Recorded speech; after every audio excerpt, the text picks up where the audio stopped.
Assalamualaikum warahmatullahi wabarakatuh. Perkenalkan, nama saya Diki Wahyudin dengan NPM 020424 11023. Saya berasal dari kelas 4A Manajemen. Di sini saya akan mempresentasikan tugas dari mata kuliah Bisnis Internasional. Untuk lebih lengkapnya, simak video berikut.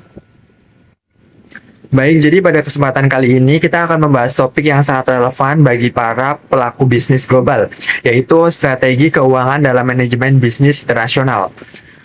Jadi dalam beberapa menit ke depan kita akan menjelajahi 4 pokok pembahasan utama yaitu mencangkup konsep dasar, ruang lingkup, strategi hingga sumber keunggulan keuangan nasional.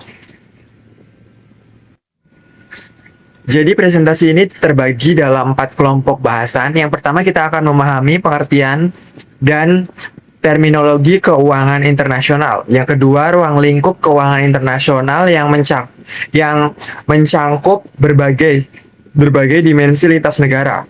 Yang ketiga, ada bentuk-bentuk strategi keuangan internasional seperti hedging, struktur modal, dan manajemen resiko. Dan yang keempat atau yang terakhir di sini ada sumber-sumber keunggulan keuangan yang dapat menjadi competitive advantage perusahaan global. Jadi yang selanjutnya di sini kita akan membahas tentang pengertian dan terminologi kunci. Jadi apa itu manajemen keuangan internasional? Jadi menurut Wardana 2024 ini adalah pendekatan terpadu untuk mengelola sumber daya keuangan perusahaan yang beroperasi di pasar global, yang mencangkup kepuasan pendanaan lintas negara, manajemen risiko valuta asing, terus ada optimasi struktur modal internasional, dan pengelolaan arus kas multinasional secara efisien. Terus ada yang ketiga yaitu keputusan inti dalam keuangan internasional, yaitu ada keputusan investment seperti FDI dan analisis NPV multi mata uang.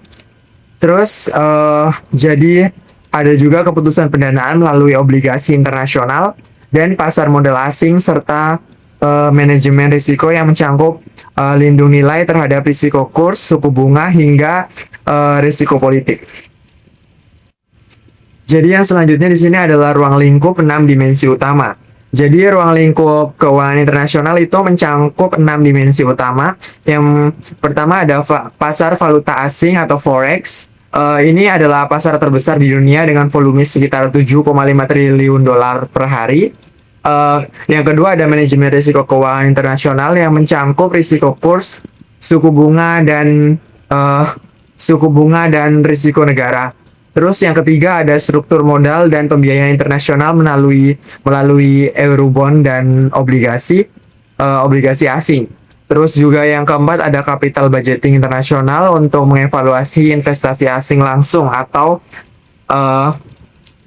FDI. Terus juga ada yang kelima adalah manajemen kas dan likuiditas globalisasi melalui mekanisme kas pooling dan netting. Dan yang keenam ada perpajakan dan regulasi keuangan internasional yang termasuk kepatuhan terhadap standar OECD dan BIPS. Selanjutnya kita masuk ke slide berikutnya, yaitu adalah strategi hedging atau lindung nilai. Jadi strategi pertama yang paling krusial dalam keuangan internasional adalah hedging atau lindung nilai. Jadi perusahaan multinasional menghadapi 3 jenis exposure course. Yang pertama yaitu ada transaction exposure, yaitu risiko dari transaksi yang sudah dikontrak dalam mata uang asing. Terus ada translation exposure, yaitu risiko saat mengkonversi laporan keuangan anak perusahaan asing ke mata uang induk. Dan ada economic exposure, yaitu dampak jangka panjang fluktuasi kurs terhadap daya saing perusahaan. Jadi untuk menghadapi risiko ini, perusahaan menggunakan instrumen derivatif, yaitu forward contract. Ini adalah kontrak kurs yang disepakati hari ini untuk transaksi di masa depan. Yang selanjutnya ada currency option, yaitu hak untuk membeli atau menjual mata uang di harga tertentu. Dan yang selanjutnya di sini ada currency futures, yaitu adalah kontrak standar di bursa derivatif. Dan yang terakhir ada currency swap, yaitu pertukaran arus kas dalam dua mata uang yang cocok untuk pelindung nilai jangka panjang. Jadi yang selanjutnya di sini kita masuk ke strategi struktur modal dan transfer pricing. Jadi strategi kedua adalah optimasi struktur modal internasional. Ini adalah perusahaan yang dapat menerbitkan Eurobond untuk mengakses investor global dengan biaya modal yang lebih rendah. Contohnya di sini ada Pertamina.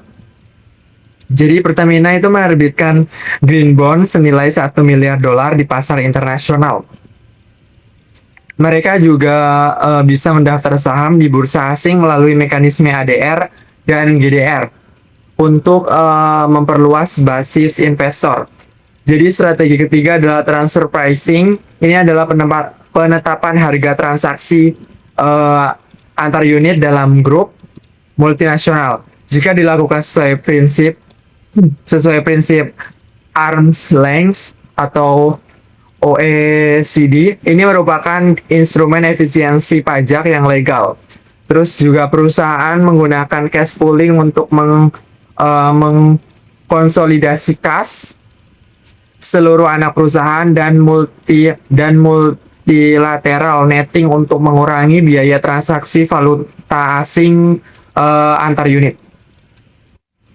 Baik, yang selanjutnya di sini kita masuk ke sumber keunggulan dan regulasi internasional. Jadi lalu apa yang membuat sebuah perusahaan multinasional unggul secara finansial? Jadi ada 5 sumber keunggulan utama. Yang pertama adalah kapabilitas manajemen risiko yang unggul. Ini adalah kemampuan menggunakan instrumen derivatif canggih untuk menekan volatilitas laba. Yang kedua ada akses ke pasar modal internasional yang luas. Ini memungkinkan pendanaan dengan biaya lebih rendah. Terus yang ketiga ada optimasi struktur modal dan efisiensi pajak yang mematuhi regulasi OECD. Yang keempat ada inovasi keuangan dan adopsi fintech, termasuk blockchain untuk settlement dan API banking untuk efisiensi operasional. Dan yang kelima ada tata kelola keuangan yang kuat. Ini adalah penerapan standar IFRS dan Basel 3 yang meningkatkan kepercayaan investor internasional. Semua strategi ini tuh harus dipatuhi pada kerangka regulasi global seperti OECD, BEPS, IRS, dan Basel 3. Jadi kesimpulannya di sini ada kesimpulan dan penutup. Sebagai kesimpulan, manajemen keuangan internasional adalah disiplin kompleks namun sangat strategis. Kita telah mempelajari bahwa ruang lingkupnya itu mencakup 6 dimensi utama, dari forex hingga perpajakan lintas negara.